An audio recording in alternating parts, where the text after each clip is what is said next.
Hey, ladies and gents, we're back after a bit of a break. We had a bit of a 1 hour and a half break, and now we're back. Hope you had a good show with Trish tonight. She probably had a lot of interesting things. I heard she was talking about a 13-year-old who murdered someone. We're seeing far too much of that, actually. Far too much. I wanted to open up the show with a pretty sad story, actually. Breaking news in Australia since I last was on is this. Baby girl found with stab wounds. A baby girl has been found with stab wounds at a home in South Brisbane. Emergency services were called to a Ripley address just after 5:30 a.m. on Saturday morning regarding an incident involving a young child. A woman is assisting police with inquiries. A crime scene has been declared and investigations are continuing. A baby girl with stab wounds. I've never heard of something so horrible before. Don't know about you guys, but I can't think of anything more terrible. Hey, how is everyone in the chat? Danny Mitchell was first. I Hate Mornings was second. Nancy was third. Gambler was fourth. Blue Moon was fifth. Who's a Girl was sixth. Yep, Another Maria was seventh. There we go. We got the numbers game all done. And Marlon Clausen was eighth. 5 people shot in a Dallas apartment complex. All right, we can have a look. Let me see.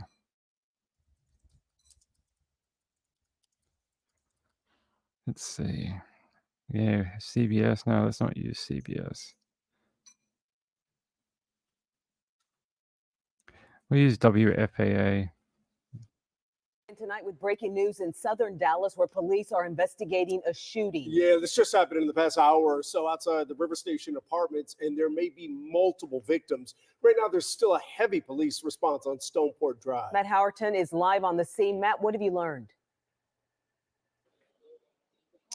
Chris, Cynthia, this is a very fresh scene, a developing scene. We are here at the River Station Apartments. There is a large police presence, and as you said, multiple people shot, several people transported. Right now, what we are hearing, 4 to 5 people were shot and taken to area hospitals. Behind me, officials here on scene combing through the area and trying to figure out exactly what happened here. We don't know the extent of everyone's injuries, but we can share with you that police sources have told us that one of the victims is actually a child. We don't know their age, but we know that their injuries are not critical, which is good news. But we haven't heard about everyone else just yet. When we arrived here, the shooting had happened around 9 or just before 9. We noticed a man who was rushing away from the complex, driving away from the complex, heading to the hospital, he said, because his daughter was shot. He says she wasn't a target.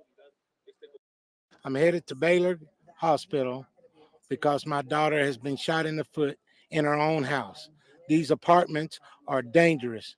They've got to get city council out here and do something about this. These kids are out here. This is crazy. This is crazy. I got 2 grandkids that could have been shot through their window. A lot of emotion out here right now, but again, to recap, potentially 4 to 5 people shot and transported to area hospitals. We don't know exactly how the shooting happened. Police sources telling us this was potentially a drive-by shooting, but right now, investigators are on scene trying to confirm that. And again, we don't know the extent of everyone's injuries, but once we get more details, we'll be sure to share them with you. Did they just say that the little girl had been shot through the foot? And like that grandfather looked so upset. He was just like, these apartments are not safe, and my grandchild was shot in the foot. Like, I mean, what the hell? And it says it's a Karen developing Allen is story. facing a $1 million lawsuit after a 2-year-old managed to walk away unnoticed. The toddler's mother claims the incident happened. Stop. There we go. Yeah. Says Dallas police are reportedly investigating a shooting at an apartment complex Friday night. According to sources, multiple people were shot, including a child. They said 4 to 5 transported potentially. Extent of everyone's injuries are unknown. Let me just check if this guy had any later updates. Just Matt Howerton. It doesn't look like it. It looks like basically there was a shooting. They responded. And that's it. One of the victims is a child per police sources, but they are not critical. They're expected to live. There you go. Wow, we've had some real awful child things. We had a child shot in the foot, and then we had a baby with stab wounds in Brisbane, Australia. That doesn't sound great. Oh, it says here the baby was found with stab wounds to the chest. I hope this is not a like a postpartum psychosis thing. We've got to do more in the community for women after they give birth. More support, more recognizing the signs of women struggling with having a baby. I just got to do more. Stop these incidents from happening. Hey, Danny Mitchell, chat celebrity. TMZ's after you, I think. Yes. Oh my God. Yeah, I just hope that's not saying. I know a lot of people are probably coming here because they want me to talk about Samantha Murphy, but there's really no more information right now. And if I keep talking about it, I'm just adding to speculation everywhere. And I'm happy to talk about it when we have news, when we have something actual concrete to talk about. But other than them winding down the search and scaling it back, and that's really about it. That's all I can tell you. And the fact that they want more CCTV and dash cam from 7 a.m. to 7 p.m. on the Sunday. They don't care if it has Samantha in it or not. They just want anyone that was in that area at the time that has dash cam or any other kind of video. If you were jogging with a camera on your head or you had a GoPro or something like that, anything like that, get it into the police, Ballarat police. Get it into them. Let them assess it. You don't need to assess it. Let them assess it. And we'll go from there. Because, I see stuff. Someone sent me something, and I'll show it to you. Look, I'm not about hiding things, so I'll show you what was sent to me. Where is it? If I can find it. Where is it? Here. This was sent to me from the Find Samantha Murphy Facebook page. And it says, please be aware when posting speculating on this page that this case is now gaining attention on YouTube, with popular Chanel Plunder having chosen to cover it. Well, I've been covering it since all week. I know I'm a much smaller channel than Plunder is, but I just feel like it's a dig at everyone on YouTube, not just Plunder. It says, Paula is a respectable creator and will do the right thing, but there are other creators who may see that Paula is covering it and choose to run with it, who will be more interested in clicks and views. Basically, anything posted on this page may become YouTube content, and it is, basically speculation. It's harmful to family and friends, potentially damaging to the case. So, there's a whole bunch of drama on that Facebook page going on right now. It's exploded on that page. They went from like having under 1,000 people, and it went from that to, I don't know how many they have now, 8,000 or something in the space of a few days, because everyone was interested in finding Samantha. But I don't want the drama. I am not a drama channel. I don't want drama.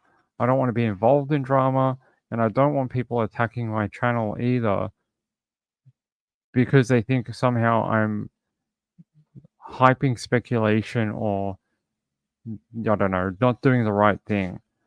So until we get more concrete information about Samantha Murphy, I am not going to talk about it, and there'll be no more updates.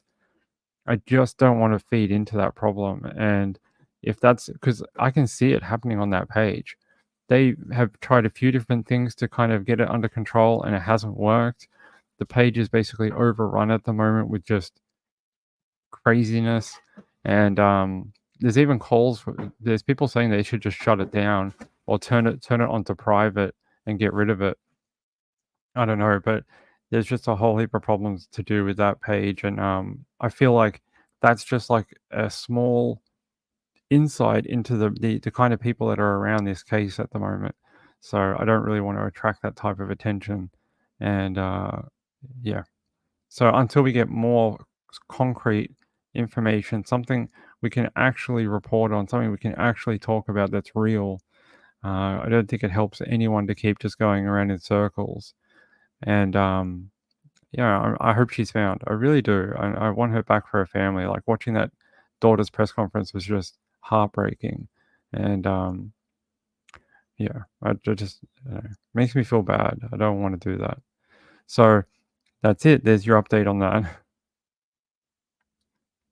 Danny Mitchell says, I've never heard of Plunder. You're on YouTube and you never heard of Plunder? I mean, she's been around a while. Marilyn Lander says, I love Plunder. I don't know her. I've seen her channel, but I don't actually know the lady that runs it. Yeah, we'll see. Hopefully we get some positive information in the next few days and she gets returned home to her family. That's all I can say. Yeah. Let's move on. Let's keep going. I have more information about that plane crash, but I'll do that in a little while. Let me go here and let's find a different story. You know, I'm sure Trish talked about this, but it says the Harmony Montgomery murder trial accused child killer's ex says she hid child's body in pizza shop freezer. That poor little girl. Even in death, she had no dignity. I mean, even in life, she had no dignity compared, like, just abuse. Horrible. All right, let's find something else to talk about.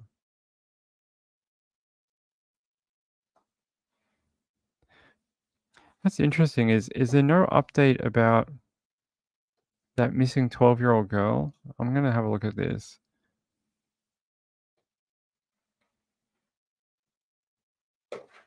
I'm just trying to see Griffin Middle School in Tallahassee. Yeah, didn't we talk about Lori Paige the other day? Lori Paige is the girl who went missing in June of last year. I'll show you. And it says Lori Paige, Tallahassee, Florida. You know, I'm sure we talked about this. Is she the schoolgirl that went missing and then her teacher was on the news talking about her? It says Lori Paige was last seen on June 3rd, 2023 in the 2100. Yeah, it is her. The 2100 block of Continental Court in Tallahassee, Florida. It is unknown what she was wearing, but she may have had a multicolored backpack with her. Anyone, that's all. Like, there's no information about her.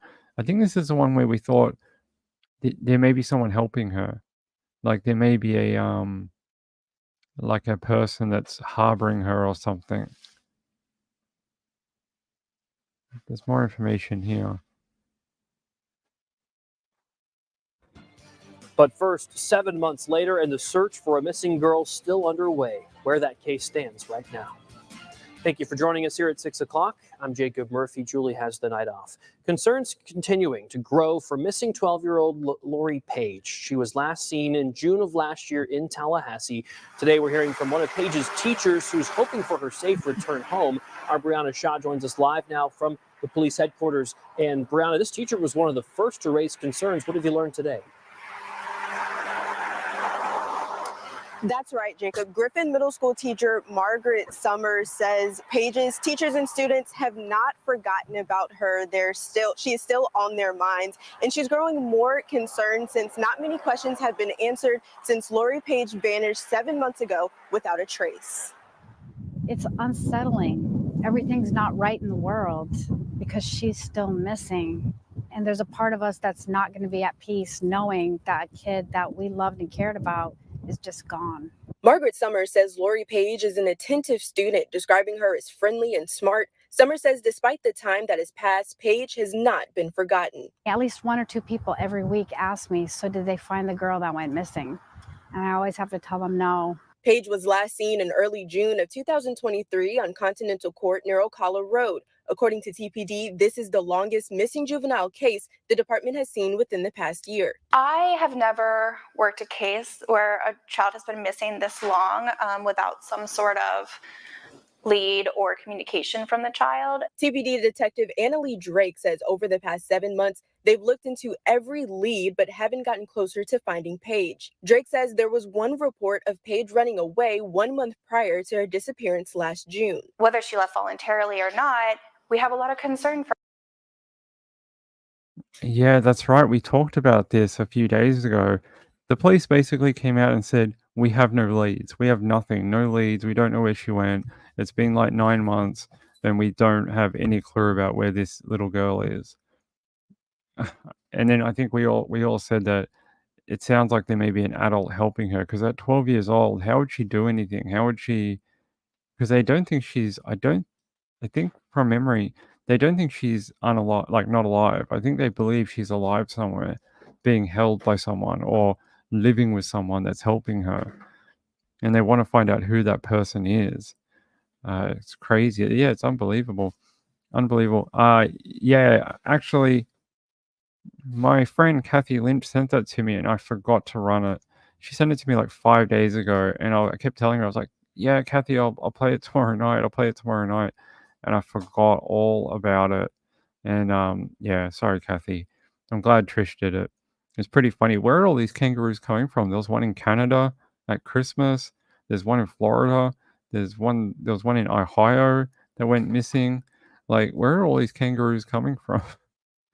They're gone from they like the American food. Oh no, wait, this is a different one. No, Kathy sent me a different one. Hold on. Yeah, Kathy sent me one from Kentucky. Here, I'll show you. Thing you don't expect to see in East Tennessee. Yeah, not just running around. An animal usually only seen in Australia in the wild was spotted in Harrogate on Lincoln Memorial University's campus. Sam Luther's joining us here. It took a team effort to catch the animal. Wrestling coach among those who got involved? Yeah, guys, the wrestling coach there at LMU using some of those skills and techniques. He teaches his team to help catch that wallaby on the loose. It was a sight to behold all day, all morning, as one student and plenty of others there on campus say they won't be forgetting anytime soon. I went to my friend's room and I was like, you have to get up. There's like a kangaroo jumping around campus. On the LMU campus, there was instant excitement and disbelief. I didn't really believe it at first. Everybody thought it was a joke. But the rumors were true. Someone's pet wallaby escaped a nearby home and all morning was spotted around campus. Students wanted to see for themselves. I kind of drove around. There's a bunch of LMU students, like the undergraduate students, looking for the wallaby also. We were leaving from class, me and my friends, and it was sitting in the middle of the road. And we're like, what is that? We were so confused. And it just starts hopping off. And we're like, what is happening right now? The wallaby even hopping around a nearby bank and caught on a doorbell camera close by. While it was a fun sight for people in Harrogate, there was genuine concern from school staff. You've got a lot of space for an animal that's scared. There are a lot of cars around, a lot of people around. Park rangers surrounded the wallaby in the woods, but ultimately, it was LMU's wrestling coach who bravely lunged forward and grabbed its tail before others came in to help. You know, you see challenges like that. You know, this is some people want to be spectators. Some of us want to be, hey, this could be fun. Let's do it. You know, that's part of the wrestling life. Putting it into a day this campus never thought they'd see. But out here in rural East Tennessee, it's not what I expect. It's certainly an eventful day, and that wrestling coach you just heard from tells me wallaby didn't get captured easily, as you might expect. While that wrestling coach grabbed its tail, it was kicking and scratching others who were trying to grab it. A few minor cuts and bruises later, but guys, that wallaby, someone's pet, ultimately returned home safely. I wouldn't want to try to catch one. No, they can fight because they're in the kangaroo family, right? Yeah, and they're typically not always smaller, but kangaroos essentially. Yeah, they're not always the friendliest. So yeah, good thing they managed to save it. Hopping down the road, cars driving by. I just can't believe that. There you go. Not a kangaroo, but a wallaby. It was so funny. You see him on that Zoom camera. He's all like boing, boing, boing, boing, just bouncing around. I Hate Morning says it's legal to own a kangaroo in many states as long as you get a dangerous animal license. I can't imagine how many there are in the US. Probably a lot. Same with sugar gliders. You know, I have never seen a sugar glider in the wild in Australia, but people in America have them as pets. It's crazy. I've never seen one in my life. but people in America have them. Yeah, they're pretty quick. They're pretty quick animals. Oh, there was another one that went missing. Gambler said there was a second one right after the one in Oshawa. This one was in Chatham, Kent County. Okay. I'll have to have a look at that one.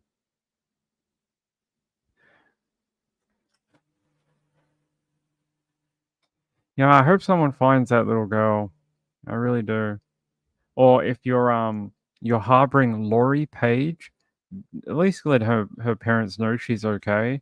That's the minimum you could do, is just let them know that she's alive. I mean, how horrible. And she needs she needs an education.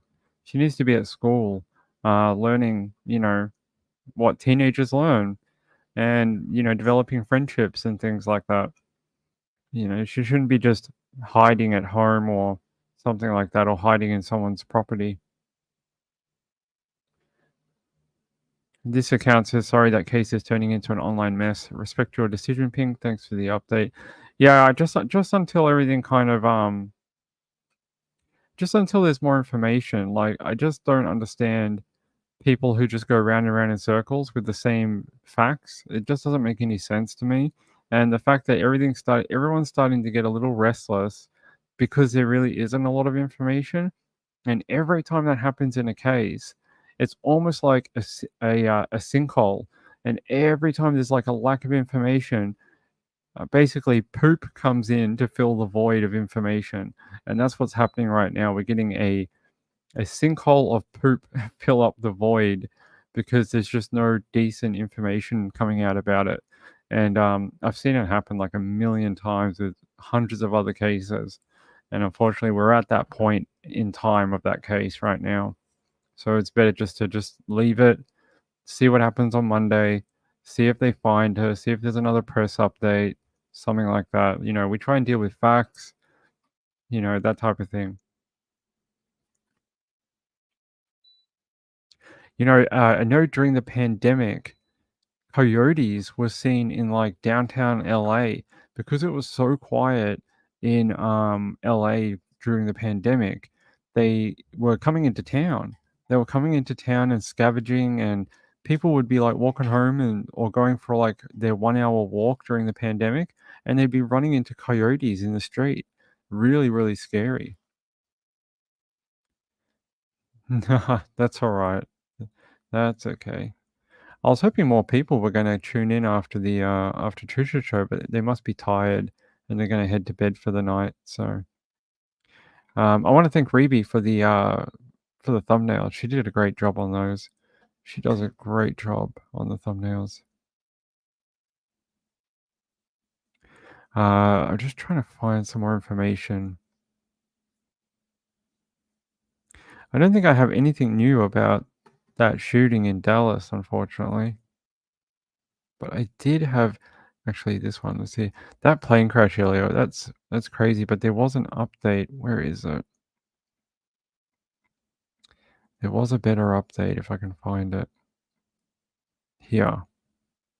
To, in those first moments, it's so crucial to get all of the resources that you need, making sure you're getting the resources from the Naples airport, for example, getting those firefighters with that special foam to put it out. Brush trucks, they called out as well because there were grass fires on the side of the road. They were also calling out numerous ambulances and emergency personnel along with the sheriff's office. Now I think we have that video, like Kelly was saying, we want you to listen to the video. That was the Call Your EMS. I think, do we have new video that has the gnats of the sound? Let's listen to it. You can hear the sound of the explosion, and let me just walk you through what you're seeing right here. Can we play it one more time? You can hear the power of it. That was the. Did you see that? That was like a gas tank explosion or like an avgas explosion. It just went kaboom. Jesus, those people, it's like it wasn't more victims from like flying shrapnel or something like that. This is coming from someone who is traveling on the interstate. saw the plane come down, and what you're seeing is the plane hit about 100 yards to the north and tumbled down the interstate along that retaining wall behind the Windermere community in Collier County. The grass is on fire, the grass is scorched, and then the plane stops and catches on fire. Witnesses heard popping noises is how they described it, because everything happened so fast. Some of them saw the plane flying really low for at least a couple seconds, and then it started to hit that retention wall, and it skid, tumbled, flipped over, and then caught on fire. And if you notice, the plane is actually facing the opposite direction of how it was trying to land. So that just shows you, gives you another example of the force of this crash. It was at zero altitude, going 129 miles per hour. And yet 3 people somehow were able to walk out of that plane after it crashed. But we do know 2 people were killed in the crash. Let's go ahead and tell any of our viewers that are just tuning in for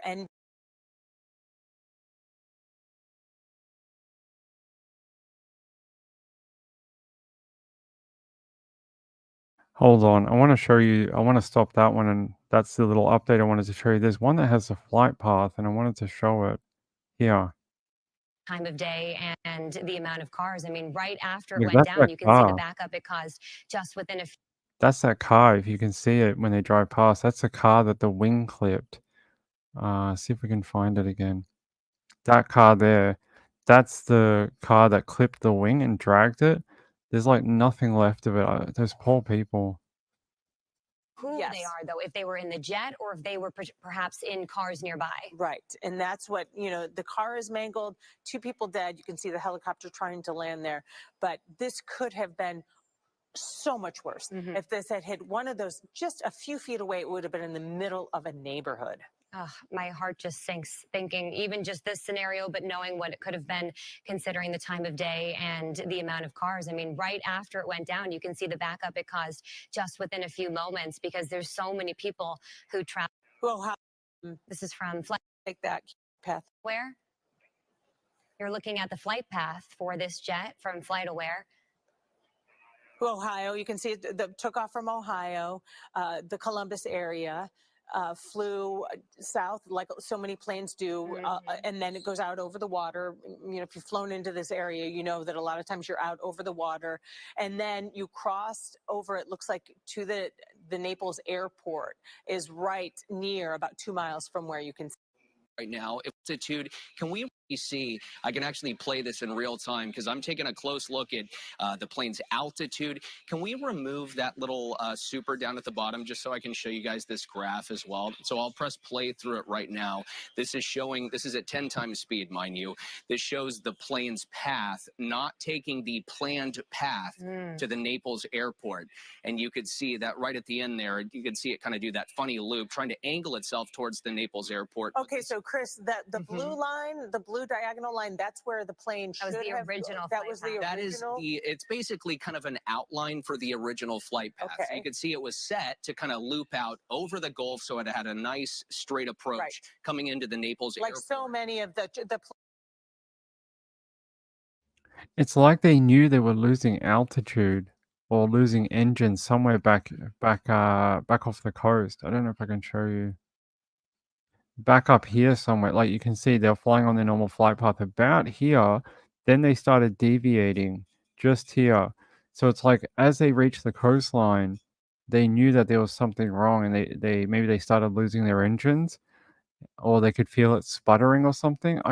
They've got to really find out what caused this, or like what was the reason it actually lost both engines or both jets, because that's not normal. Did they run out of fuel? It is a long flight. I mean, you're looking at, that's a long flight from like OSU airport all the way down into Florida here. It's a long way. It's a long flight over many states. Like those engines could have cut out anywhere over like this state, this one, Kentucky, South Carolina, all sorts of places. Could have cut off at like, hundreds of square kilometers or miles, and it didn't. It only cut out when it got really close to the destination. So did they miscalculate how much fuel they had left to get to the destination? and then when they got close, their engines cut out because there's no more fuel. That's what I wonder. Although because you would have thought, right, when they crashed, if there was a lot of avgas left in that tank, that there would have been a way bigger boom and a way bigger explosion. Like we've seen when planes crash before, there's just a giant fireball, but this wasn't that bad. I mean, it was pretty bad, the crash, but the fire wasn't all that bad. So, I wonder if there was either a gas leak or they miscalculated due to the weight or something. I don't know. Hopefully we get an update on who actually passed away, and I wonder if the people in that car made it or not. They haven't updated to say whether they're the ones who died. I know they said there was 5 people on board that airplane, 2 passed away, and then there was more deaths than that. So let me see if there's a better update about who passed away.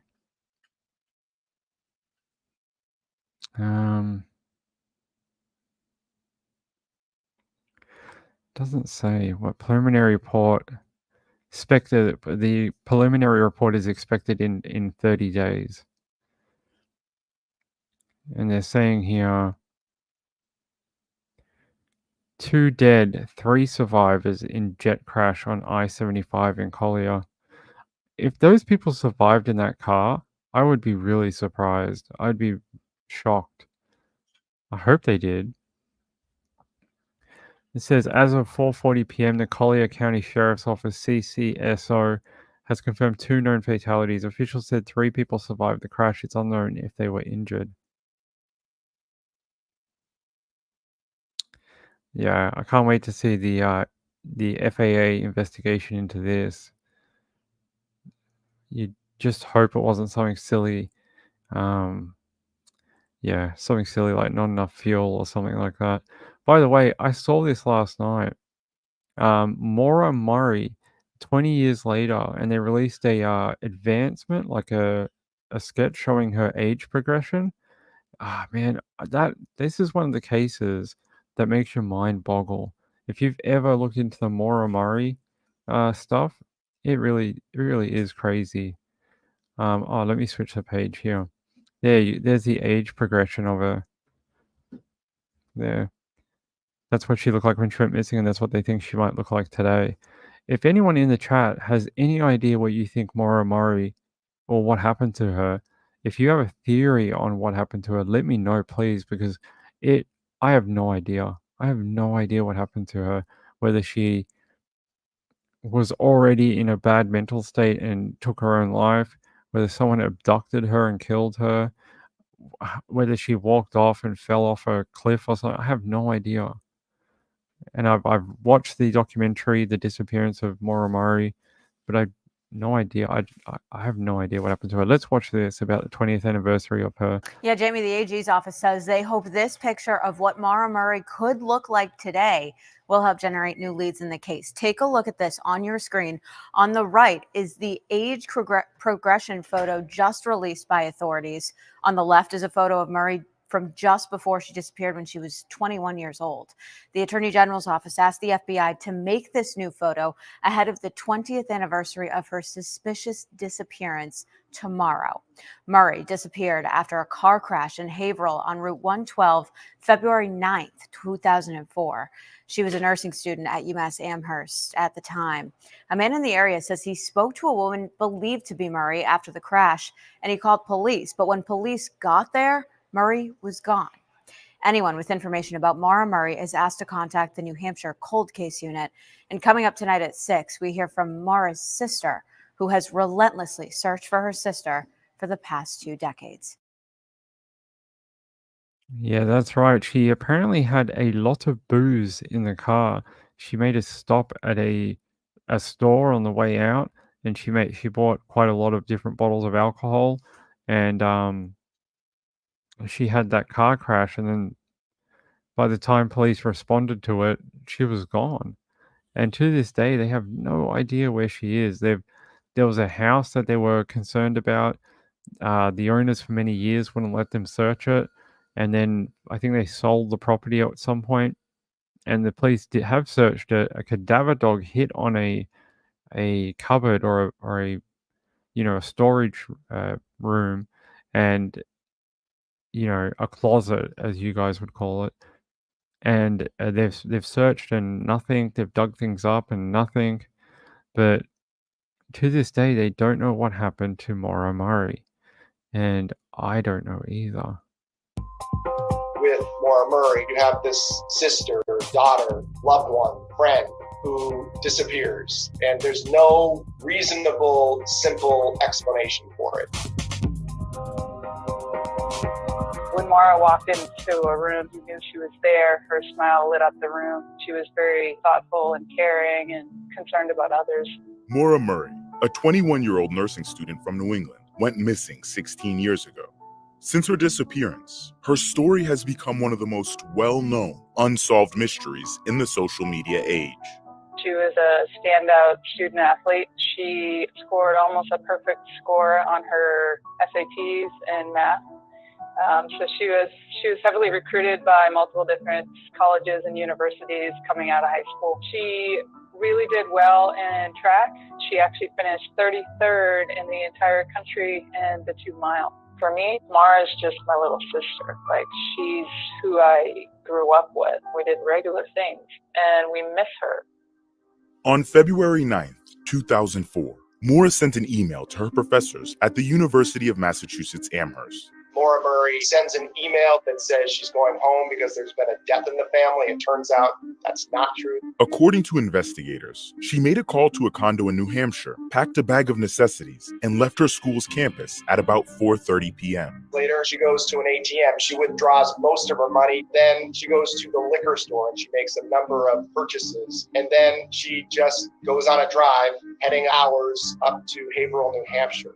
Mike Beaudet, an Emmy Award-winning investigative reporter at Boston news station WCVB, has covered Maura's story in the years since her disappearance. We end up finding out after the fact that there have been a few incidents leading up to when she disappeared. Among them, she had been in her father's car in the days leading up to this and had actually crashed her father's car. And so that obviously distressed her to some degree. Investigators also discovered that she had actually used MapQuest to map out a path to Burlington, Vermont. Shortly before 7:30 p.m. that evening, Maura was involved in a single car crash on Route 112 near Haverhill, a road that her family says she knew well. It's a road to Bartlett, where I'm sure she was. That's the thing we have to remember. Maura went missing before there was like Google Maps, before there was really like Facebook. I think Facebook was like 9 days old when she went missing. A lot of the things we take for granted today were not around. One of the things they actually quote in her Wikipedia and her documentaries is that her case was first documented on Web Sleuths because that was the only place they had. Reddit wasn't around yet. There wasn't really any place like Facebook or Twitter and things like that. And Web Sleuths was the only place that had like a forum for it. And it was one of the biggest accounts of her case live as it happened was on websleuths.com. And that's a really interesting tidbit. I never heard that before about this particular case. But yeah, apparently, and that's why she was on some random map site that we don't even use anymore. We all use Google Maps, but she used a completely different one. Like, it's probably not even in business today. Might be, but what was it called? They said it MapQuest. I know that was big in the early 2000s before Google Map. Did they buy it? They might have bought it. They may have bought that company out to make Google Maps. Yeah, let's keep listening. Like her backyard, because we were in New Hampshire so much, at least 4 times a year. She was up there every year of her life. 2 witnesses called 911 to report the accident. The first at 7:27 p.m., followed by another 15 minutes later. The second witness, a bus driver named Butch Atwood, is the last known person to speak to Maura before she disappeared. I just asked her how she was. She said she was shaken up. I couldn't see any blood on her face. And she was shaking like this. I says, okay, I'm going to go call the police. He asked her if she needed help, and she declined, stating that she had already called AAA, which Butch knew at the time could not be possible because there's no cell phone service in that area. So there's that small period of when Butch left Maura and went back to his house to call 911. And in that small window of time, with multiple neighbors watching, Maura disappeared off the face of the planet. It's a unique case because of the short window when she disappears. She's seen by people and she's gone. The police get there within around 10 minutes. They find her car. It was a minor crash, but the car is undrivable. The car is locked up. They go inside. They find alcohol. They think she actually took a backpack with her, but she left other belongings that were in the car. There were textbooks. There was a few changes of clothes. Do you think she ran because she had been drinking and didn't want to get a DUI? And that's why she asked for police not to be called, because she had been drinking when driving? If that's true, where the hell is she? Where is she? She can't have gone too far, right? 10 minutes. It reminds me of that little boy who went missing in Queensland, Australia. I actually lived in that area at the time. He was at a bus stop and a bus came, but it was full. He signaled to the boy, just hold on, there's another bus coming that'll be able to take you, which was a mistake. He should have kicked off an adult and let the little boy on and said to the adult, you have to get off because there's a child here and that the child needs to come on for safety reasons. You stay behind and there's another bus in 5 minutes. But that's not what happened. He told the little boy, there's another bus coming in about 10 minutes. And by the time that other bus showed up, he was gone. Reminds me very much of that case. They did eventually find his murderer and arrest him. Maybe they can do the same with Maura. Let's keep watching. Her running shoes. She took some of the alcohol that she had purchased that day at UMass with her, so it was not recovered in the vehicle, and it was a pretty fair amount of alcohol. So, I try to think of, did she run down the road? Maybe, but she did have bottles of alcohol in her backpack, so that would have made that a little bit difficult. Maura's family was told of her disappearance the following day.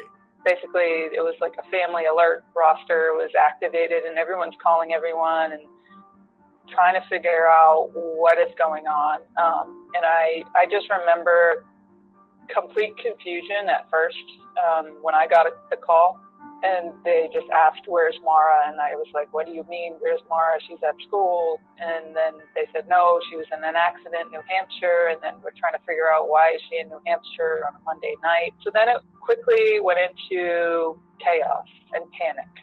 Haverhill police, state police, and Maura's family searched the surrounding area in the months that followed for any sign of her. We did an intensive search of the crash scene area for evidence that she may have walked into the woods. Nothing like that was uncovered. Her family often drove more than 150 miles.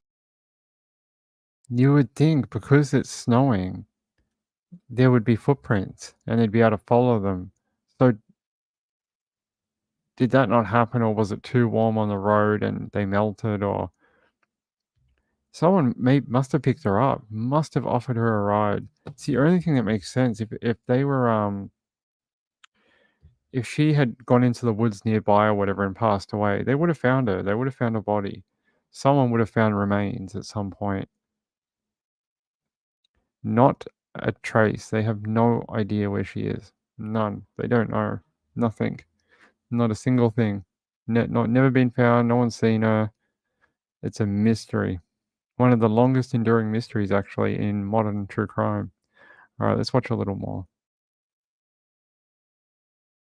Miles from their hometown of Hanson, Massachusetts, to look for her. We've been going through the woods, all our favorite spots, and we're just looking for somebody just to come out and say something. Everybody's here looking for you. Just call any one of us. We'll come right down and get you. Don't be afraid, please. Her boyfriend even flew in from Oklahoma to help with the search. We're all sticking together. We're all giving each other a hand. We love her and we want her back. Maura's family placed missing posters and flyers in and around Haverhill, as well as into Vermont.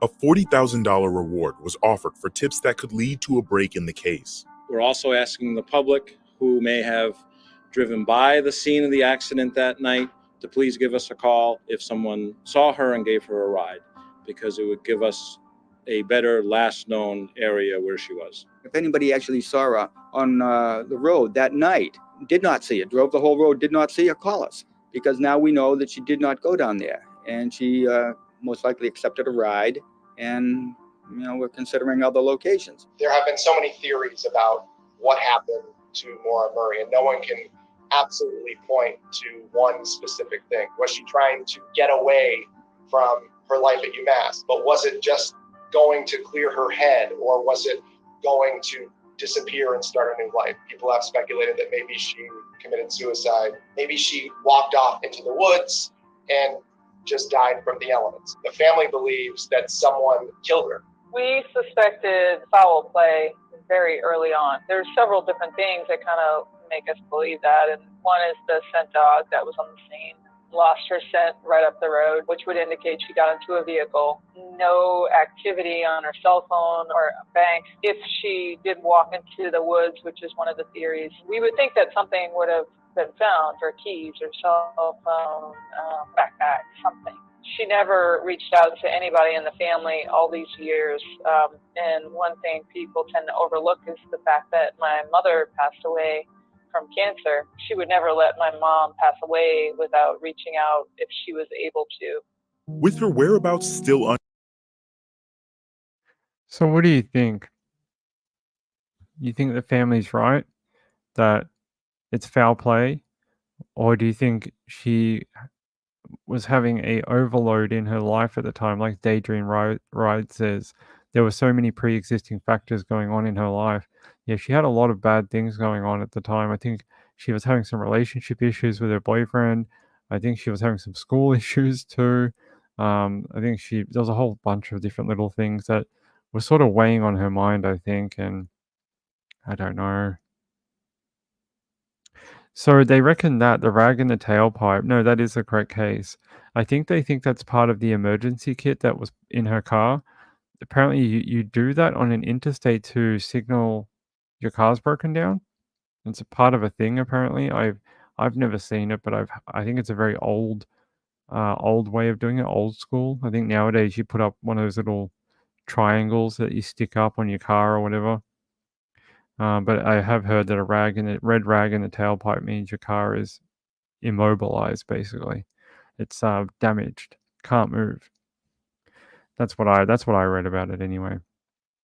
Not a trace, yeah, not a trace. No one's seen her. DJ says it's quite obviously an alien abduction. I mean, it could be. Who knows? Because no one's found her. So, Nightbot, you are not part of this channel. You're not a real commenter.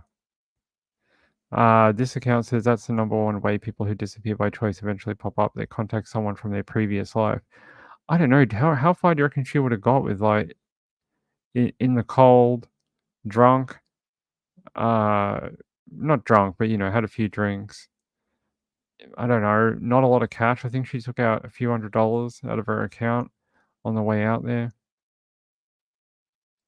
Yeah, a sort of warning. Yep, that's what it was. It's just to tell other motorists that, hey, there's something wrong here. I think it works more so in like colder climates where people can't just stand next to their car and flag down people. Like you have to stay in your car because it's cold. I think that's a better way of doing it. It gives motorists a signal saying, "Oh, they're broken down." So, or in Australia, we just use hazard lights and pull over, but maybe you can't do that. Your car is completely screwed or something. Yeah, I don't think Maura's alive. I think she's unfortunately not with us anymore. Just it's more about what are the circumstances around her not being alive, and was there a third party who made that happen? That's the details that I think the family want to be able to, and her body, and they want her remains so they can put her to rest. I don't believe she's alive. I think her, I think it's her sister. Her sister says there's no way she would have let her mum die like that and not come home. Although I did read a story about a guy who went on the run and he had a father who died And I know it's a little different. He was a criminal and he couldn't come back, but he said it took everything in his being not to go home to the funeral for his dad. He said he left to go about 5 times and then had to convince himself that if he went back, he was going to get caught. So the sister is right that it is a big draw for people that run away. Yeah, it'd be nice if we could bring her home, even if, because there was that girl in Canada. Is it Canada? The one who was camping by a lake and then went missing. Well, they found her remains, and like no one ever thought that was going to be solved. Who was that? Hold on. I know that was like a while ago, and they didn't release any details. See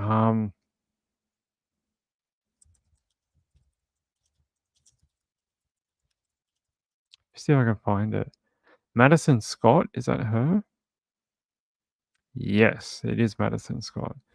This girl, this was a huge mystery for like ages. And then last year, right near the 12th anniversary actually, the RCMP stated the remains of Madison Scott have been identified after being found earlier that month at a rural property on the east side of Vanderhoof. So they found her, and for ages they had no idea what happened to her. People thought a serial killer got her, and I don't know if they've ever said what happened to her. Have they ever said what happened to her?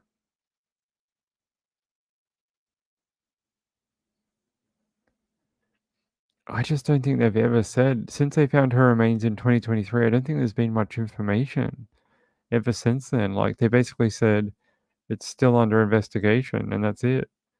Nothing else. Let's see if there's more information on this one. Yeah, I don't think they've really said anything. Then they found... Yeah, the search for Scott ended on May 29, 2023, when authorities confirmed that the BC Coroner's Service ruled that remains discovered belonged to Scott. Authorities added that they were executing a search warrant on a rural property located on the east side of Vanderhoof. We can confirm that the property is associated to the discovery of Maddie. The Scott family has been advised and they asked for privacy at this time. This has been a priority investigation for the RCMP over the past 12 years. The discovery of Maddie is a significant development. However, the investigation remains an active and ongoing missing persons investigation, where foul play has not been ruled out. The Royal Canadian Mounted Police added no charges had been filed at the time and asked anyone with information to call the tip line. But that's it. That's all they've released since her remains were found. No idea, like nothing. No idea how her remains got there. No idea if anyone put them there. No idea if it was a third party. No idea if she died in the elements. But that was a really big one. I know not quite as long as Maura Murray. She was only missing since 2011. Maura Murray's been missing since 2004. So much longer. And we still haven't had a breakthrough in the Maura Murray case, unfortunately. That's okay. I don't think we have a lot of people here tonight. You can talk all you want. A lot of people said they'd come back and they didn't. They must have fallen asleep. They must have fallen they must have not kept awake. Yeah, actually, Reby, I saw this the other day. Reby was showing me this. It says, couple executed after throwing 2 kids from 15th floor apartment. I saw this recently. A couple convicted of throwing 2 children to their deaths from a 15th floor apartment were executed today. Reby will have to tell me how to pronounce that word in Chinese. It says the Intermediate People's Court announced Zhang Bo, along with his girlfriend Ye Cheng Chen, murdered his 2 children aged 2 and 1 and was sentenced to death by the local court in July 2021. They appealed, but the court upheld the death sentence in a second trial in May last year. The Supreme Court approved their death sentences. Wow. Apparently it says Zhang had begun a relationship with Ye, but concealed the fact he was married and had children.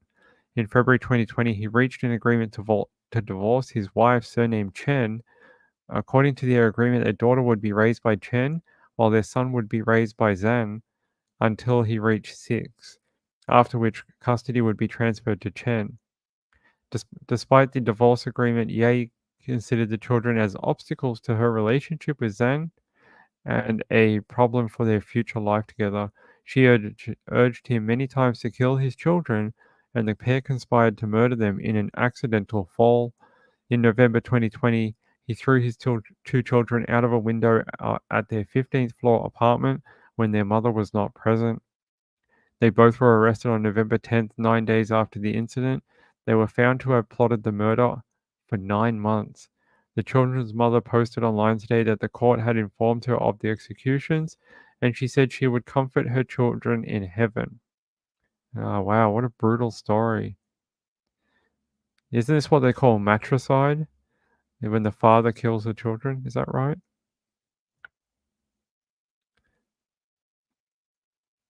Wikipedia, foul play suspected. Are you talking about Madison Scott? That's a very old update. That update about foul play is actually, I'm pretty sure, from before they found the remains. They've always suspected that someone took her, but I don't think the only thing they've released is that they found the remains. Like, that's basically, and they executed that search warrant on the property. Other than that, nothing. They've said nothing. Very strange. I've never seen a case do that. I've never ever seen that. I've never seen a case just find remains like that and then just say, yeah, we found them. Peace out. We're done. See you later. Weirdest. They normally do like a big press conference and this is how we got here. They haven't even told people how they knew she was at that address or how or why they searched that address. No idea. They haven't released anything and no charges have been filed either. So very strange. Hopefully one day we'll get some information on what happened to Madison Scott and how she ended up at that address. Yeah, comment all you want. You can do that. I'm sure we'll have some European friends join the replay crew. It is currently UK time. It is currently just shy of 6 a.m. in the United Kingdom. So all our friends who are over in London, all our friends that are in Ireland, we have some friends in Amsterdam. It's just before 7 a.m. in Amsterdam, and we have some friends in Sweden. It's just before 7 a.m. in Sweden too. So all our friends in Europe and the UK, hey, good to see you all. I miss all our friends. We have a few good friends in Europe over there. Right, the family asked for privacy, and that was about all in the update. Yeah, that's it. That was all there is. This account says rise and shine. Yes, to our European friends just tuning in for your breakfast true crime. Hey, welcome and welcome to Saturday. I hope you have a busy and great day ahead of you. For us that are already either through Saturday or their Saturday is just beginning, it'll be a good day for the rest of everyone else too. I'm just trying to see if there's anything. Yesterday in Melbourne, there was a man who tried to stab people in Melbourne, like a stabbing spree. I didn't cover it, but it was big news down here. I'm just trying to see if there's any other. Actually, this is interesting. Do you guys want to hear about a cold case? Appeals for information renewed in 40-year-old murder case of Nanette Ellis, who was fatally... The grieving family of murdered Queensland woman Shandy Blackburn has... No, not Shandy Blackburn. Nanette Ellis. So this case is about Nanette Ellis, who was fatally stabbed in her Victoria. Is this the woman who was stabbed in her home and then thrown in the pool with the pool cover put over her? Let's see. Authorities have reminded the public a $500,000 reward is still on offer as they search for answers over a 40-year-old murder case of a woman killed in her home. Detectives in Victoria renewed an appeal for information over the murder of Baronia, I think it is the same one, Baronia woman Nanette Ellis, 41, who was found dead by her teenage son February 10th, 1984.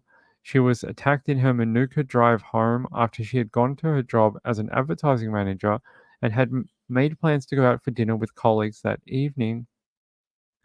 A passerby saw Miss Ellis pulling into her driveway in her home. In her car, a yellow 1982 Corolla sedan, about 5:15 p.m. shortly before the incident occurred. She was attacked after entering her home by an unidentified offender or offenders and stabbed multiple times, according to Victoria Police. Her 16-year-old son, Greg, who came from a neighbor's house, found her body at the back of the family home shortly after 6 p.m. In the days before Miss Ellis's death, authorities said rocks had been thrown at her vehicle on her way to and from work, and other vehicles in the area were also reportedly similarly damaged at the same time. Following the rock throwing incident, her car was also subject to a series of vandalism Almost attacks 38,000. in her driveway, where paint was tipped over the car and the tires were slashed, and the radio aerial and number plates were removed. No suspects were found following the investigation, and 40 years later, no one has been charged despite extensive efforts by detectives. There's no clear links between the rock attacks, vandalism, and Miss Ellis's death. Police are renewing the appeal on the 40th anniversary of her death in the hopes it could lead to new information being brought forward. It says the $500,000 reward will be paid if anyone has information leading to the apprehension or conviction of the person or persons responsible for her death. The Department of Prosecutions will also consider granting indemnification from prosecution So I'll ask to you straight anyone up. who provides authorities with the identity of the person or persons involved. Homicide Squad Detective Inspector Dean Thomas said although a significant amount of time had passed, authorities are still hopeful new developments could be uncovered. Yeah, this one's really baffling. I remember reading about this. I thought she was the one who had been thrown into a pool and covered with the pool cover, but I think that might be a different one. Same area though. Hold on, let me check.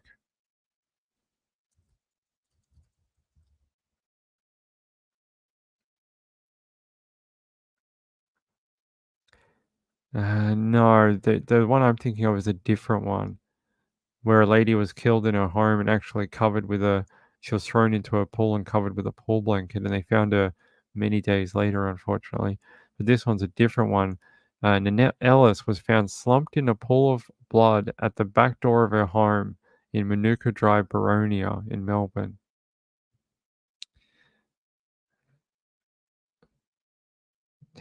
Here's an older link about her. Unsolved Melbourne murders you may never have heard of. Denise McGregor. I remember this one. Apparently, the killer of 12-year-old Denise McGregor used such extreme violence, the schoolgirl's head was smashed beyond recognition, and her injuries likened by the coroner to those of a plane crash victim. Denise was abducted in Pascoe Vale on March 20, 1978, as she was on her way to her home from a nearby milk bar.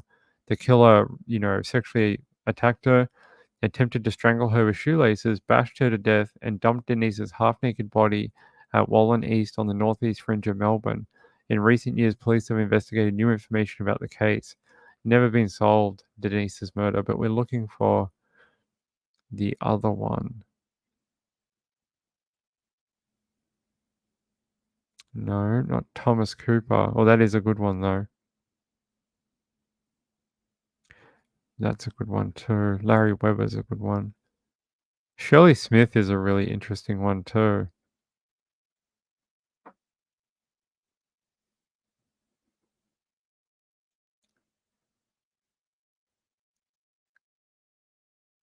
Trying to find, where's the one we're looking? Nanette Ellis here. It says Nanette Ellis, 41, was found slumped in a pool of her blood at the back door of her home. Yep. Her son Greg, 16, discovered his mum's body. That must be the hardest thing, that her young son found her at 6 p.m. There was no sign of forced entry in her home. She'd been stabbed in the head and neck. Nothing was taken from her home. She had not been sexually assaulted at all either. Yeah, they $500,000 reward for anyone who can tell police who or more people, the persons or person responsible for Nanette Ellis's murder. It must be in 40 years, someone must have talked to someone about it and mentioned it. Aussie Trisha says, I remember that one as well. Aussie Trisha, you'll have to come on sometime and we can talk really old cold cases together. We can do that. What are you sending me, Sean? The restaurant fight. Right, her son must be beside himself even all these years later. He must just not know what happened to his mom. Give me 1 second.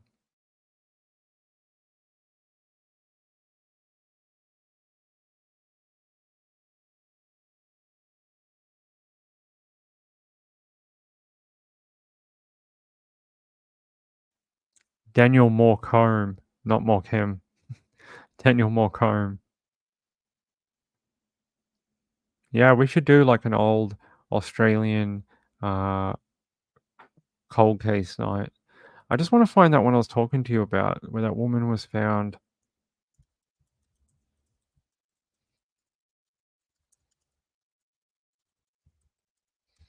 I wonder if I can find that one with the pool cover. It's an old cold case, and it's in the same area.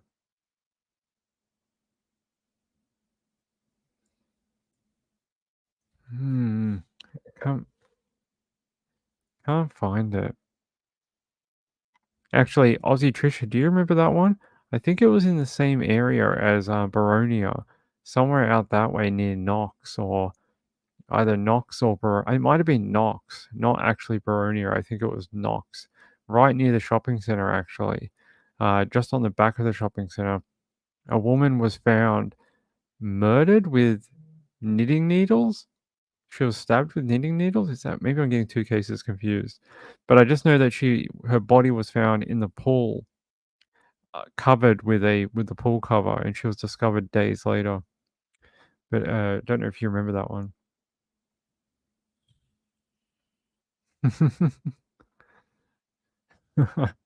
Aussie Trisha, I can actually ring you on the mobile and we can actually talk through the microphone if you want at some point. I'll get in touch with you. We'll talk. We'll have a chat on the ring-a-ding. On the old ring-a-ding. Rebecca Googe. Let me see. Rebecca Googe.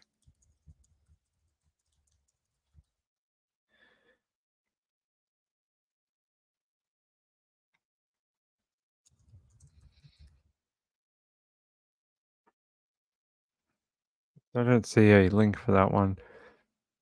It was in Australia though. It was in Knox. It was around that area. No. No. We're talking like 1980s or 1990s. It's an older case. It's not new. Brenda G. Yeah, I don't know that one.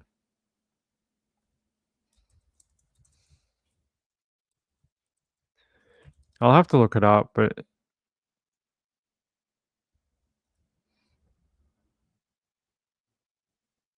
let me see. Oh, it might be this one actually. It might be this one. Her face looks really familiar. Hold on. Where do we find?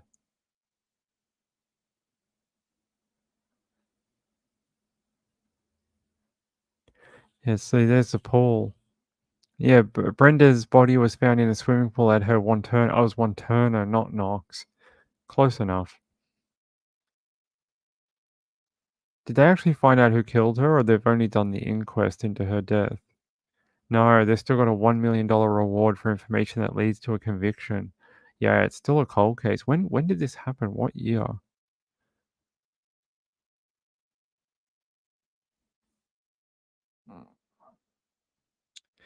Shit, only 2011? Really? I thought this was way older. I thought this was like an 80s or 90s case, but 2011? Okay. Let's watch.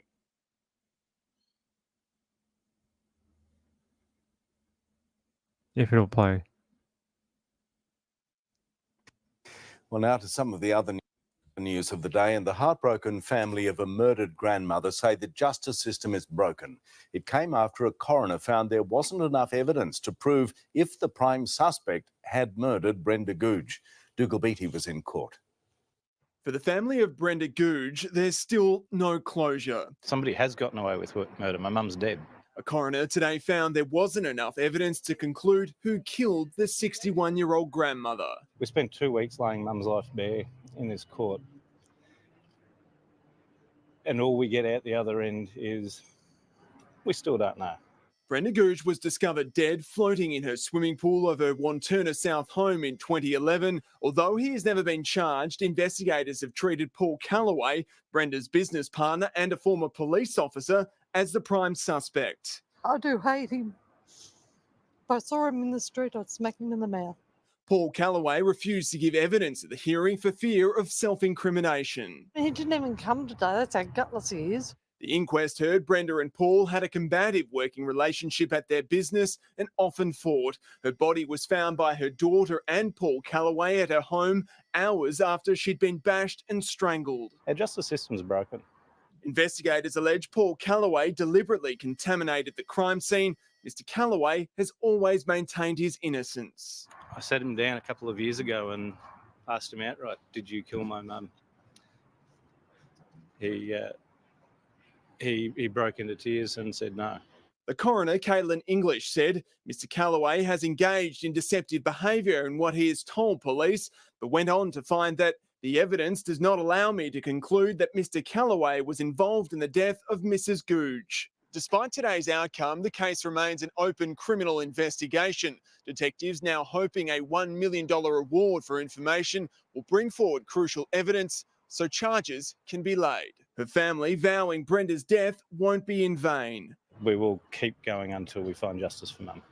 Dougal Beattie, 9 News. It sounds like they know who did it, and the fact that he wouldn't comment so he couldn't incriminate himself says a lot. It says a ton, and it's a shame the coroner couldn't put pressure on the DPP and the VicPol to move forward, but they need the evidence. They need something that helps. I mean, they could move forward with a circumstantial case, but they get one shot at it. They get one. And if they don't get it right, he goes free, and that's it. And yeah, I think they want to get it right. I know it hurts to keep going with no person held accountable, but I think they want to get it right and try get the conviction. Yeah, her case is really weird. I don't get that case. Hey, Kelly. Nice to meet you.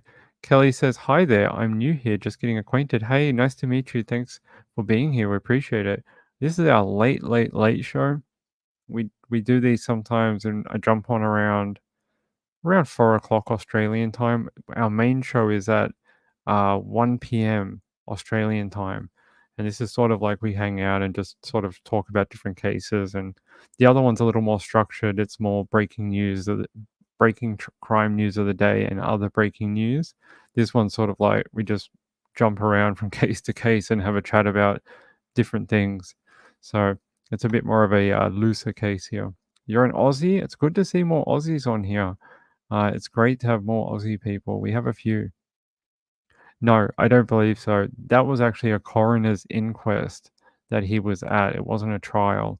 So a coroner's inquest is a little different if you don't know what it is. A coroner's inquest is sort of like a court, sort of. You have a judge or a coroner, and he directs the court, he directs the proceedings in a way. He asks for all information, and basically the police will outline what they know, what they think happened. Then they'll interview family, they'll interview witnesses, they'll interview medical examiners, all sorts of things, very similar to a trial. And what they try and do is they try and get to the truth. That's the whole point of it. And then the coroner can say, okay, this is what from the evidence, this is what I think. This is what I think where the truth lies, and this is what the facts tell me, like what direction we're going in. And they can make a bunch of different recommendations. They can recommend the police look to press charges. They can say this case is an accident, this case is a murder, this happened, this person killed this person, but we can't prove it. A bunch of different things. They've got quite a range of powers that they can use, and they are a good avenue for families who are not getting justice other ways, and they're a good system of putting pressure on the police and potential suspects as well. Hey, Teresa. Hey, how are you? Yeah, glad to have you. Oh, you found me while searching for Samantha Murphy news. I appreciate it. I wish I had more information about Samantha today, but I really don't. Today's been a real standstill of information for Samantha, and other than the search being scaled down over this weekend and moving into an investigative phase, I really don't have a lot more. When there is more information, I will go live and I'll say, this is more information about Samantha Murphy. I really wish there was more, and I wish she was heading home, but right now it's in that weird kind of phase of the investigation, unfortunately. Yeah, he didn't go to the inquest. That's a bit. So yeah, he said didn't want to incriminate himself, self-incriminate. I know it comes across as uncaring and self-protecting of his own interests. That's it.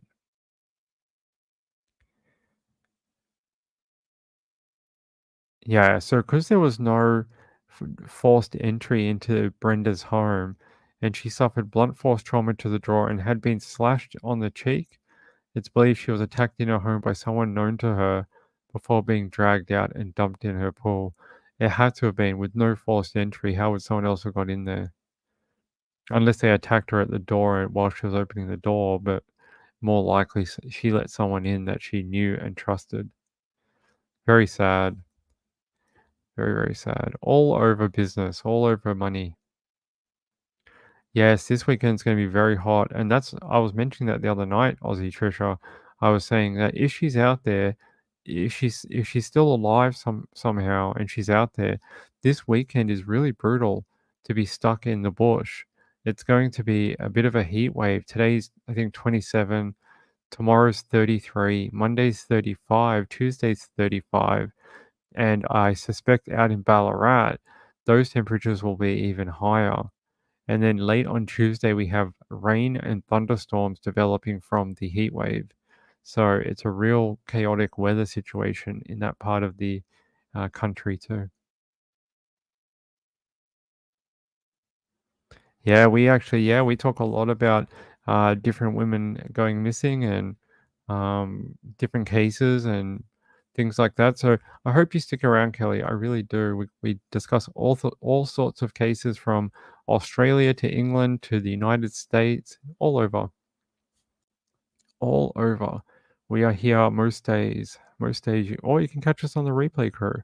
We're also on the replay crew. Oh, you're in Berwick? Ah. Yeah, Berwick will be cool. You'll probably get a nice sea breeze in the afternoon down near Berwick, coming in off the coast. I hope it's not too hot for you anyway.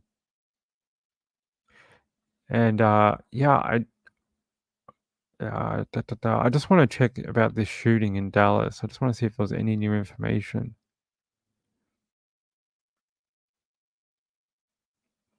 Doesn't look like there is any new information about the child that was shot in Dallas, and it doesn't look like there's any new information about the 2-year-old who was stabbed in Queensland. 2-year-old stabbed in the chest in Queensland this morning, which is a horrible thing to happen. Yeah, there's no update about that.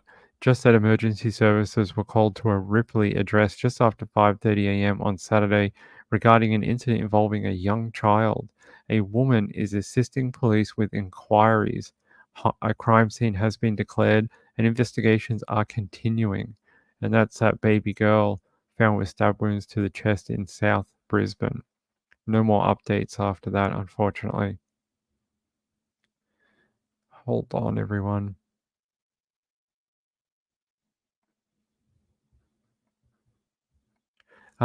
Kelly, I don't know if you watched, there was a documentary that came out, must have been about a week or so ago about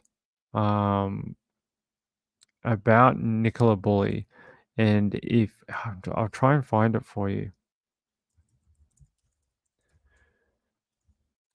Let me see if I can find it and I'll tell you.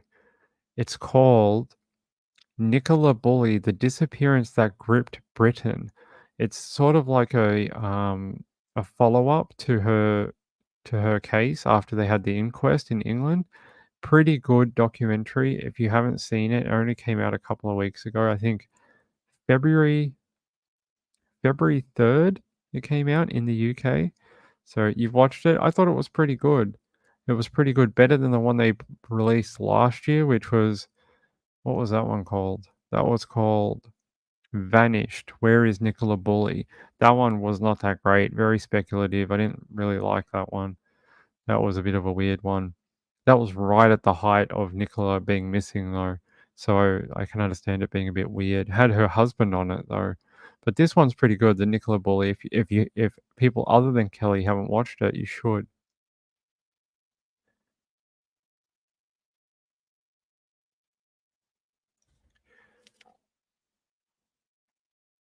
Oh, you believe that she was murdered? I mean, it's very possible. I mean, her case is very strange. The fact that they searched that river multiple times, and the fact that they didn't find her for like 2 weeks or whatever it was, and then all of a sudden they're like, "Oh, hey, her body's right there. Right where we thought it was gonna be. Oh, it's in the freaking thickets on the side of the river." Like, how does that work? How does that work? I don't get that. I never understood that either. This account says, "I've heard Australians have gunned the citizens, they just don't say so. Is that something you can speak to? I've also heard there's a lot of stabbings for murder in Australia." Yes, stabbings for murders in Australia are quite common. Knife crimes in Australia are quite common. Australians do have guns. They're not as common as in America or some other countries, but you can buy guns here. You can get a gun license and buy a gun. It's not impossible. You just can't have certain types of firearms. So I don't think you can have a semi-automatic and you can't have a full automatic. Yes, you can't have any kind of like automation. So you could have like a Glock, I think, and you could have other type of firearms that, pull trigger shoot, pull trigger shoot. I just don't think you can have anything that has any type of auto on it. I don't know. I'll have to check about semi-automatic, but I know full automatic you can't have. I'll have to check about semi. Pretty sure it's outlawed though. And there's certain things you can't have too. Like there's certain accessories that you could buy in America which you can't have here. There's certain scopes you could have overseas, but you can't have here. The rules are pretty strict, but you can get a firearm in Australia if you'd like it. It's just a bit of a process and there's some rules around it. So if you ever get charged with a violent crime, they'll take your gun license from you. If you ever have a psychotic episode and it's reported, I think they'll also take your gun license from you and you won't be able to renew it. You'll have to go through a panel and you'll have to explain how you're somehow better and your mental health is back, and then they'll give it back to you. but a lot of the times they won't get it back. Yeah, farmers have guns. It's pretty common. Teresa says you need something to protect you from those muscle kangaroos. I know they're so jacked, right? Oh, those big kangaroos. All the lady kangaroos go wild at their fireman kangaroo shows. They go wild. They buy all the calendars. And Sean says, I had my grandfather's slug gun illegally for 40 years. I gave it to a licensed friend. Cannot own a gel blaster. Man, I love those gel blasters, and it's such a shame that you can't have them. I think they're a great little thing, especially if you could make them not look like a gun, like make them more look like a space gun or something. I think they're a great little toy for kids. I mean, as long as you do it in a fun, safe way, like at a park or a facility that's set up to do gel blasting or whatever, I don't see the issue with it. It's sort of like paintball. It's just a nanny state of Australia taking away people's fun. I mean, I'm all for rules and regulations, but sometimes it goes a little too far. Do they make a huge mess, like with this, like the gel tips? Do they sort of go everywhere? Yeah, slug gun's sort of like a BB gun. Yeah, similar. It shoots slugs, not BBs. It shoots these little cylinder things. The slug thing, little tiny gun. Too many hoons about now. Yes, hoon laws. It dries up. Oh, Reby says, who is it? Reby? Did you say a name? Am I missing it? Don't know. Reby says he has a special license for the semi, and for me to go with him to the shooting range, I have to go through security checks. Yeah, it's pretty hard to get a semi-automatic, and you have to show the government why you need it. That's one of the things with guns here. If you need a very specific firearm, you have to sort of tell the government why you need it and what it's for. So a lot of ways some people get firearms is they join a shooting club, and that's how you have to be vouched for from the shooting club to get a license and this and that, and it's a whole process. But there are gun clubs in Australia. You can go to shooting clubs and you can get firearms. Some of them, I think you even have to leave your firearm at the shooting club. You can't bring it home. So for some people on certain licenses, you can buy a gun, but it can't be kept in your home. It has to live at the gun range, and you can only use it when you go to the gun range for sport. So there's certain different classifications and different licenses you can get, things like that. So that's a shame. You have to do gel blasting with Sean. This account says it's interesting to learn because a lot of Americans think Australians do not have guns at all. Thanks for the clarification. So after Port Arthur in the 90s, what they did is they restricted ownership, and how they did that was back in the day, all you needed to do was literally go to the government and just fill out a form and say, I need a gun license. You just had to be over a certain age, and I think that's it. And they would just give you a gun license, and you could just go to a gun store and buy a gun. There used to be gun stores almost in every suburb in Australia. Every suburb you could think of would have a firearms store.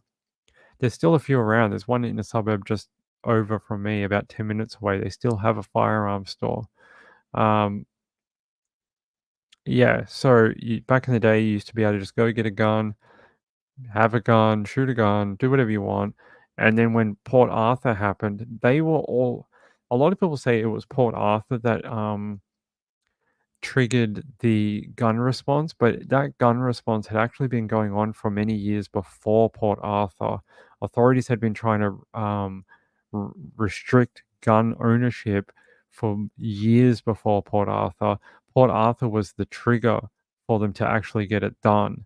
It wasn't actually the reason they did it. It was just the trigger. They were able to finally get it passed. They had a huge backlash from the farmers groups and shooting groups in Australia, to the point where there was mass like parades and things from farmers, like demonstrating and protesting and saying like they were going to shoot the Prime Minister of Australia. It was a real hectic time in Australia at that period, and yeah, it was really dangerous. There was many threats of life to government officials over the restriction of guns here. So a lot of Americans say, "Oh, you'd never take it from our cold dead hands" or whatever. It happened down here.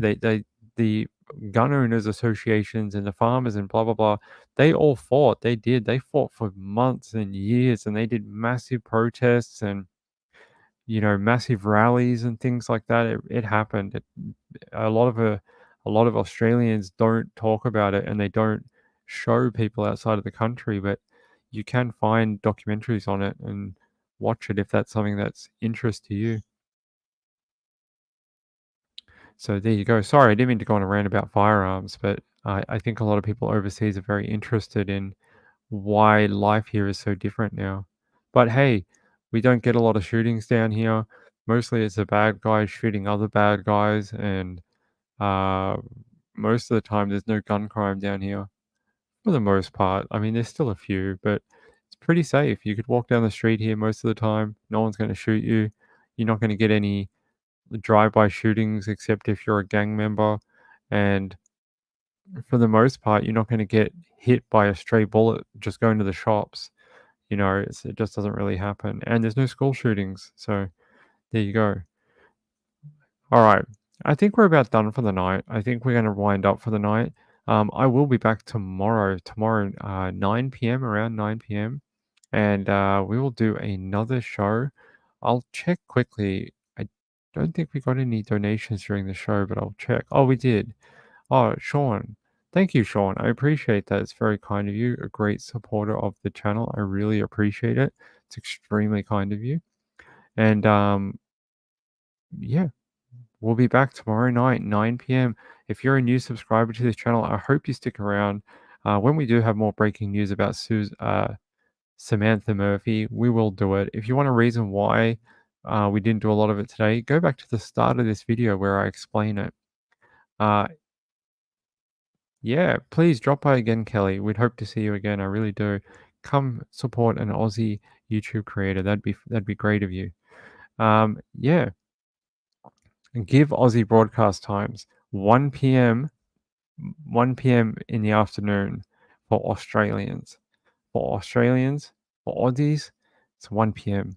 For Americans on the East Coast, it's 9 p.m. For West Coast Americans, it's 6 p.m. So there we go. Yeah. Hey, it's good to see you again. I'm so sorry that you got unsubscribed, but it really is great to see you. I'm happy you subscribed again. I really am. It's good to see you. Hey, Trish. Yeah. Thanks, guys. I love you all.